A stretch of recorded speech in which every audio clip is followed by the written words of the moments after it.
किसान भाइयों, आप जो ये आलू की फसल देख पा रहे हो, इसमें बहुत ही भयंकर रोग आ चुका है। इस रोग को किसान भाई अलग अलग क्षेत्रों में अलग अलग नाम से जानते हैं। कहीं पर इसको परपरा रोग बोला जाता है, तो कहीं पर इसको चुर्री रोग बोला जाता है और कहीं पर इसको चुर्रा रोग बोला जाता है। किसान भाइयों, नाम कोई भी हो, आज नाम पर नहीं जाएंगे, क्योंकि इस समस्या के नाम क्षेत्र के अनुसार अलग अलग हो सकते हैं, लेकिन समस्या सभी किसान भाइयों के आलू की फसल में एक ही है। आज उसी समस्या का इस वीडियो में निदान लेके आया हूं, क्योंकि किसी भी समस्या का 100% निदान तभी होता है जब उस समस्या की जड़ पकड़ में आ जाती है। तो किसान भाइयों, आज मैं आपको इस समस्या की जड़ दिखाऊंगा कि ये आलू की फसल में किस समस्या के कारण परपरा रोग कहें या चुर्री रोग कहें या चुर्रा रोग कहें क्यों आ रहा है और किस प्रकार से इसका सही उपचार किया जा सकता है, जिससे हम अपनी आलू की फसल को बचा सकें। अन्यथा किसान भाइयों, ये इतना खतरनाक रोग है कि कुछ ही समय में सारी फसल को बर्बाद कर देता है।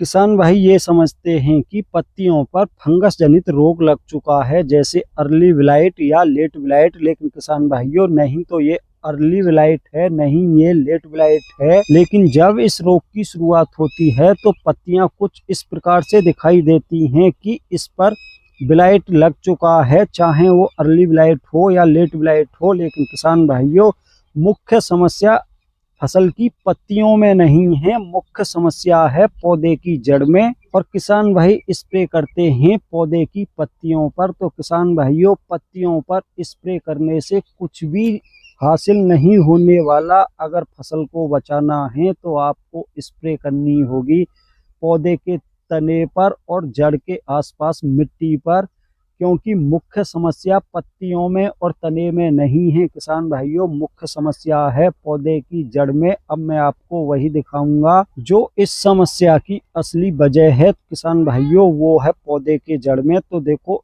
इसकी पत्तियां बहुत ही खराब हो चुकी हैं। तो किसान भाइयों, क्यों खराब हो रही हैं आप देख लो। जड़ पूरी प्रकार से लाल होकर गरने लगी है, सड़न पैदा हो चुकी है। तो किसान भाइयों, जब किसी भी पौधे की जड़ इस प्रकार से सड़ने लग जाती हैं, फंगस लग जाती है, तो किसान भाइयों, मिट्टी में जो भी पोषक तत्व पड़े हुए हैं उनको ये जड़ ऊपर तक पत्तियों तक नहीं पहुंचा पाती, जिस कारण से पौधे की पत्तियों का कलर पीला लाल दिखाई देने लगता है और पत्तियां सूखने लगती हैं और कुछ समय बाद ही पूरा पौधा सूख जाता है। किसान भाइयों, आपको मैं खूब अच्छी प्रकार से उखाड़ उखाड़ कर दिखाऊंगा। जो भी पौधा आपको सूखा हुआ दिखाई देगा, जिसकी पत्तियां पीली पड़ चुकी हैं पूरी प्रकार से, उन सभी की जड़ों में फंगस लग चुकी है। ये जो आप लाल लाल और काली काली देख पा रहे हो किसान भाइयों, ये जड़ में सड़न पैदा कर चुकी है, ये है फंगस। और किसान भाई स्प्रे करने से लगे हुए हैं पत्तियों पर। तो किसान भाइयों, पत्तियों पर स्प्रे करने से जड़ की फंगस समाप्त नहीं हो सकती। आपको स्प्रे करनी होगी जड़ के आसपास मिट्टी पर, जिससे मिट्टी में जो फंगस है वो भी समाप्त हो और जड़ की फंगस भी समाप्त हो, तभी आप अपनी फसल को बचा सकते हो। तो किसान भाइयों, अभी तक मैंने आपको वो पौधे उखाड़ कर दिखाए हैं जिनकी पत्तियां पूरी प्रकार से पीली और लाल दिखाई दे रही हैं, या जो पौधे पूरी प्रकार से सूख चुके हैं। तो आप देख सकते हो कि जड़ पूरी प्रकार से सूख चुकी है, इसलिए पत्तियों तक कोई भी पोषक तत्व नहीं पहुंच रहा।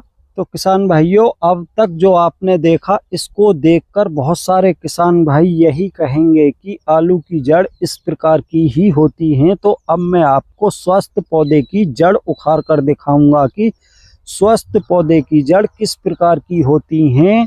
तो किसान भाइयों, अब आ गए हैं दूसरे खेत में, जिसमें फसल पूरी प्रकार से हरी भरी है, कोई भी फसल में समस्या नहीं है। अब एक पौधा इस फसल में से भी उखाड़ कर देखते हैं और ये देखते हैं कि स्वस्थ फसल में पौधे की जड़ कैसी दिखाई देती हैं, क्या ऐसी ही दिखाई देती हैं जैसी दूसरी फसल में दे रही थीं। तो किसान भाइयों, आप देख लो, स्वस्थ फसल में पूरी प्रकार से जड़ पूरी सफेद दिखाई दे रही हैं, कोई भी समस्या नहीं है। और आप देख लो पूरा पौधा हरा भरा है, एक भी पत्ती किसी भी समस्या से ग्रस्त दिखाई नहीं दे रही। तो किसान भाइयों, इसका मुख्य कारण यही है कि जड़ एकदम स्वस्थ है तो पौधा भी पूरी प्रकार से स्वस्थ है। और जिस फसल में जड़ खराब हो चुकी हैं, गल चुकी हैं, उसी फसल में पौधे की पत्तियां सूखी, पीली या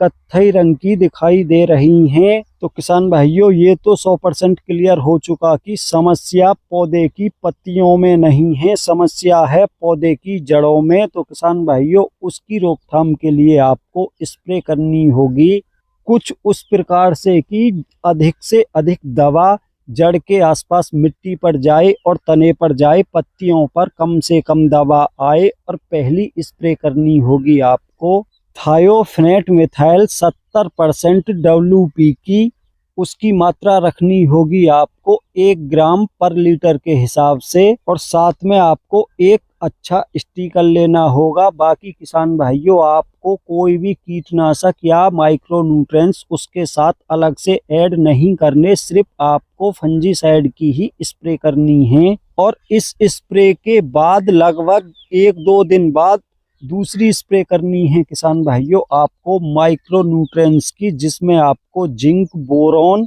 मैग्नीशियम सल्फेट और फेरस लेनी है। लेकिन यहाँ पर आपको ये ध्यान रखना है कि जिंक आपको चिलेटेड लेनी है और फेरस भी आपको चिलेटेड लेनी है, जिनकी मात्रा आपको 2 ग्राम पर लीटर रखनी है। बोरॉन आपको 100 से 125 ग्राम लेनी है 20% वाली। और मैग्नीशियम सल्फेट लेनी है आपको 1 kg पर एकड़ के हिसाब से। और इसके साथ भी आपको अच्छा स्टिकर ऐड करना है। और ये ध्यान रखना है कि स्प्रे आपको सुबह के समय या शाम के समय करनी है। जब अच्छी खासी धूप निकल रही हो तो स्प्रे नहीं करनी। ये 2 स्प्रे होने के बाद आपके खेत में फिर से हरी भरी पत्तियां दिखाई देने लगेंगी। अगर आपकी फसल में समस्या अधिक है तो किसान भाइयों, आपको पहली स्प्रे के लगभग 7-8 दिन बाद दूसरी स्प्रे और फंजीसाइड की करनी होगी। लेकिन यहाँ पर आपको दूसरी फंजीसाइड का यूज करना होगा। तीसरी स्प्रे में अगर आवश्यकता पड़े तो किसान भाइयों तब करनी है। उसमें आपको लेनी है फंजीसाइड कार्बेंडाजिम 50% WP। 1 एकड़ में इसकी मात्रा आपको 400 से 500 ग्राम रखनी है। और किसान भाइयों, यहाँ पर आपको ये ध्यान रखना है कि जो फंजीसाइड की आपको स्प्रे करनी है वो कुछ इस प्रकार से करनी है कि स्प्रे की तरह ना करके आप उनको उस प्रकार से करें जैसे कि ड्रेंचिंग की जाती है। और दूसरी स्प्रे जो आपको करनी है किसान भाइयों माइक्रो न्यूट्रिएंट्स वाली, वो आपको पत्तियों पर ही करनी है, उसकी आपको ड्रेंचिंग नहीं करनी। अगर किसान भाइयों आप ऐसा करते हो तो मेरा विश्वास मानो कि आपकी फसल फिर से हरी भरी हो जाएगी। अन्यथा किसान भाइयों, कुछ ही समय में ये जो जड़ आप देख पा रहे हो ये फंगस के कारण पूरी प्रकार से गल जाएंगी और आपकी आलू की फसल पूरी प्रकार से समाप्त हो जाएगी। तो इसलिए किसान भाइयों, समय रहते अगर आपकी आलू की फसल में भी ये समस्या दिखाई दे रही है या शुरुआत हो चुकी है तो तुरंत जो मैंने आपको ट्रीटमेंट बताया है उसको करके अपनी आलू की फसल को तुरंत बचा लो। तो किसान भाइयों, आज की वीडियो में इतना ही था। आशा करता हूं कि मेरे द्वारा दी गई जानकारी आपको पसंद आई होगी। अगर जानकारी पसंद आई हो तो वीडियो को लाइक करें, दूसरे किसान भाइयों के साथ ज़्यादा से ज़्यादा वीडियो को शेयर करें। और जिन भाइयों ने अभी तक हमारा चैनल सब्सक्राइब नहीं किया है, कृपया हमारे चैनल को सब्सक्राइब करें, साथ ही घंटी का बटन को ऑल पर सेलेक्ट कर लें, जिससे आने वाले समय में प्रत्येक नई वीडियो का नोटिफिकेशन आप तक पहुंचता रहे। वीडियो में लास्ट तक बने रहने के लिए आप सभी का आभार।